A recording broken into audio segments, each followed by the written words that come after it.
જી, વલસાડ લોકસભામાં જે અમે ઐતિહાસિક જીત મેળવી છે એના માટે અમારા દરેક કાર્યકર્તા ભાઈઓ બહેનોને, અમારી ચૂંટાયેલી પાંખને, અમારા દરેક ધારાસભ્યને અને ભારતીય જનતા પાર્ટીના દરેક હોદ્દેદારોને પહેલાં તો ખૂબ ખૂબ આભાર માનવા માગું છું કે એમણે છેલ્લા 2 મહિનામાં અભૂતપૂર્વ મહેનત કરી છે. એના થકી અમને આટલી ભવ્ય જીત મળી છે.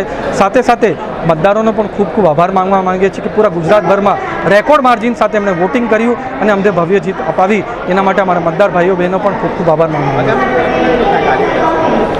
આગામી દિવસમાં અમારા વલસાડ લોકસભામાં જેટલા પણ પડતર પ્રશ્નો છે અને વિકાસોના કામ છે એને પ્રાધાન્ય આપીને અમે જલ્દીથી જલ્દી નિરાકરણ કરવાના છે અને વધુ વિકાસને વેગ આપવાના છે. જે રીતે વિજય થયો છે શું કહેશો? વલસાડ લોકસભા ક્ષેત્રની અંદર લોકસભાના ઉમેદવાર ધવલભાઈ પટેલનો જે ભવ્ય વિજય થયો છે એ ભવ્ય વિજય ભારતીય જનતા પાર્ટીના કર્મઠ કાર્યકર્તાઓ, ભારતીય જનતા પાર્ટીના સમર્પિત કાર્યકર્તાઓ થકી આ ભવ્ય વિજય મળ્યો છે. ગુજરાતની જે 25 લોકસભા ક્ષેત્રની અંદર જે મતદાન થયું એની અંદર વલસાડ લોકસભા ક્ષેત્રની અંદર સૌથી વધુ મતદાન જે થયું એ સૌથી વધુ મતદાન માટે પણ વલસાડ લોકસભા ક્ષેત્રની જનતાનો એટલે કે મતદાર ભાઈઓ બહેનોનો પણ ભારતીય જનતા પાર્ટી જેટલો પણ આભાર વ્યક્ત કરે એટલો ઓછો છે.